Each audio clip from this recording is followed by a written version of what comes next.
let's see how much Robert Downey Jr. really earned throughout their entire career.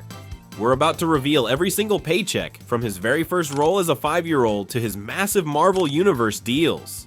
Buckle up, because this story has more twists than a Marvel plot. It all started in 1970 when a 5-year-old Robert appeared in his father's film Pound, playing a puppy. His compensation? Just $1,000. This was literally his dad's experimental underground film where actors played dogs, and little Robert was credited as Puppy in what would be the strangest beginning to any A-list career. 2 years later in 1972, he appeared uncredited in Greaser's Palace, another one of his father's films, earning about $2,000. Then came Up the Academy in 1974 for $2,500, and First Family in 1980 for $3,000. These were all minor uncredited cameos while he was still a kid, essentially pocket change even for the time. The real beginning of his professional acting career came in 1983 with Baby It's You, where he earned $15,000 playing Stewart. This was his first proper supporting role as a teenager, and he was finally getting paid like a real actor. The following year brought 2 films, Firstborn, where he made $25,000 as Lee, and Tough Turf, which bumped him up to $50,000 as Eddie. Here's where things get interesting. Tough Turf was part of the Brat Pack era, that explosion of young actors in the 80s, and Downey was right there in the mix, though he'd later distance himself from the label. 1985 was huge. He landed a role in John Hughes' Weird Science, earning $75,000 playing Ian. This was the era when Hughes was launching careers left and right, and being in a Hughes film was like getting a golden ticket in Hollywood. That same year, he joined Saturday Night Live for season 11, making $5,000 per episode for 20 episodes, totaling $100,000. Now, here's a wild fact. Downey's season on SNL is considered one of the worst in the show's history, and he was part of a cast that was almost entirely fired after just 1 year. It was a career low point that he rarely talks about. In 1986, he appeared in Back to School with Rodney Dangerfield, earning $100,000 playing Jason. This was a major box office hit that made over $90 million, though Downey didn't see any back-end profits. He also did a TV movie called America that same year for $50,000, playing a Marine gunnery sergeant. If you're loving these behind-the-scenes salary secrets, smash that like button and subscribe so you don't miss our next deep dive into Hollywood's biggest paychecks. 1987 brought The Pickup Artist, where he earned $150,000 as the lead Jack Jericho, and then Less Than Zero, which paid him $200,000 to play Julian Wells. Less Than Zero was a defining moment because he played a drug addict so convincingly that it was almost prophetic of his own future struggles.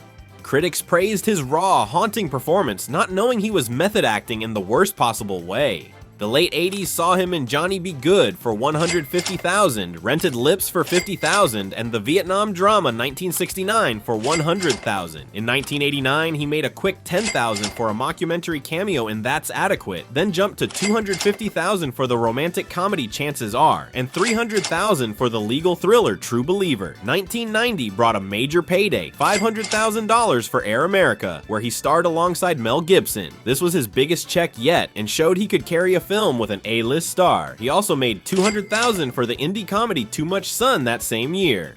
In 1991, he earned $400,000 for Soap Dish, playing David Seaton Barnes in this Hollywood satire. Then came 1992 and Chaplin, the role that would earn him his first Oscar nomination and a salary of $600,000. Here's the thing about Chaplin. Downey spent months learning to play the violin left-handed, mastered Chaplin's unique physical comedy style, and delivered what many critics still call the best performance of his career. He should have won the Oscar, but Al Pacino took it home for Scent of a Woman instead. The early 90s kept him working steadily. Heart and Souls paid $500,000. Shortcuts brought $250,000 for his ensemble work with Robert Altman, and he picked up $100,000 for a cameo in Hail Caesar. The TV movie Lucky Day in 1993 earned him $200,000. 1994 saw him in Only You for $500,000 and Natural Born Killers for $400,000. Oliver Stone's controversial film was a wild ride, and Downey played a sleazy tabloid TV host in what was essentially a satire of sensationalist media that was way ahead of its time. By 1995, his rate had climbed significantly. He made just $50,000 for the indie Shakespeare adaptation Richard III, $300,000 for Home for the Holidays, and $750,000 for Restoration, where he played the lead Robert Marivelle in this lavish period drama. Danger Zone in 1996 paid him $500,000. 1997 brought 3 films, One Night Stand for $1 million, his first 7-figure payday, Hugo Pool for $200,000, and The Gingerbread Man for $750,000. By By 1998, he was at $1 million for U.S. Marshals, where he played opposite Tommy Lee Jones, $250,000 for the indie Two Girls and a Guy, and another $750 for The Gingerbread Man, which was released that year. Then came the fall. His personal struggles with addiction became public, leading to arrests, rehab stints, and jail time. Hollywood essentially blacklisted him. In 1999, he made $1.5 million for In Dreams and $500,000 for Friends and Lovers, but his career was in free fall. Before we continue with his incredible comeback story, drop a comment below telling us which Robert Downey Jr. movie is your all-time favorite. The year 2000 was transitional. He earned $1 million for Wonder Boys, another $1 million for Reindeer Games, and took a recurring role on Ally McBeal for $500,000 total across 18 episodes, which breaks down to about $27,000 per episode. His work on Ally McBeal actually won him a Golden Globe, proving he still had the talent even while fighting his demons. In 2001, he appeared in Lethargy, a short film where he made $100,000 for a cameo as Charlie. This was during his darkest period, taking whatever work he could get while battling his personal demons. After another stint in prison and rehab, the comeback began slowly. The Singing Detective in 2003 paid $500,000, with Mel Gibson personally posting bond for his insurance. Gibson literally saved his career at this point. Gothika brought $1 million, though 40% was withheld due to concerns about his reliability. Eros in 2004 paid $750,000.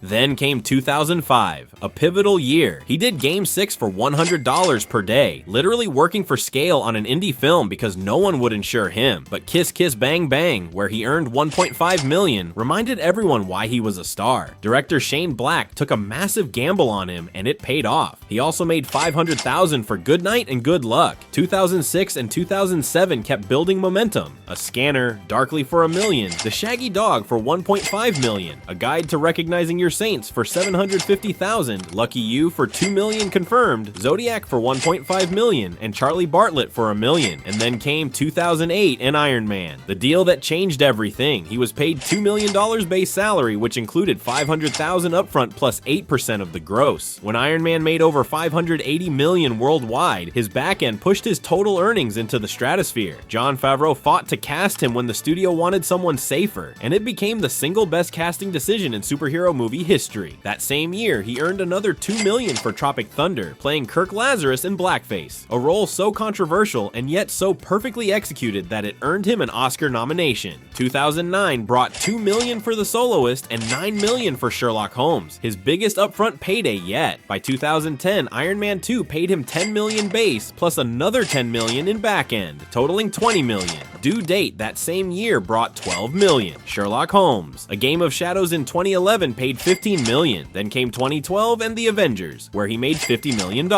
Let me repeat that, $50 million for one film. This was $10 million base plus 2.5% of the gross. And when The Avengers made over $1.5 billion worldwide, he became the highest paid actor in Hollywood. If these numbers are blowing your mind, make sure you're subscribed with notifications on, because we're breaking down more celebrity salaries every week. Iron Man 3 in 2013 matched that at $50 million with back end. The Judge, which he also produced, brought $10 million. By 2015, Avengers Age of Ultron paid him $80 million with back end. 2016's Captain America Civil War brought $40 million. That same year, The Nice Guys earned him $10 million. Here's a crazy fact about Spider-Man Homecoming in 2017. He was paid $15 million for basically a cameo working just 3 days. That's $5 million per day of work. He didn't even get back end, just $15 million for showing up. 2018's Avengers Infinity War paid $75 million with 8% back end. Then came the big one, Avengers Endgame in 2019, $20 million base salary plus $55 million in back end, totaling $75 million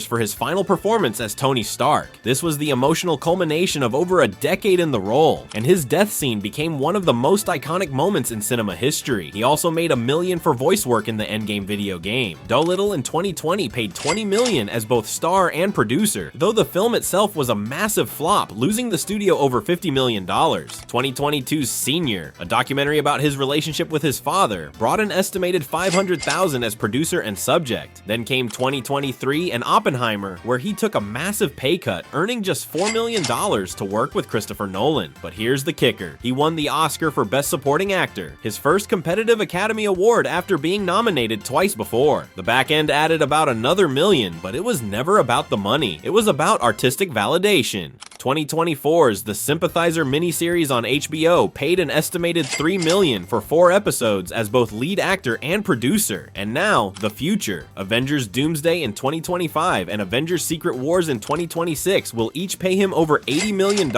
as he returns to the MCU, not as Tony Stark, but as Victor Von Doom, Dr. Doom himself. It's a 2-film deal with back-end and escalators that could push his total earnings even higher. If this video amazed you, hit that like button, subscribe for more Hollywood salary breakdowns, and let us know in the comments which actor we should cover next.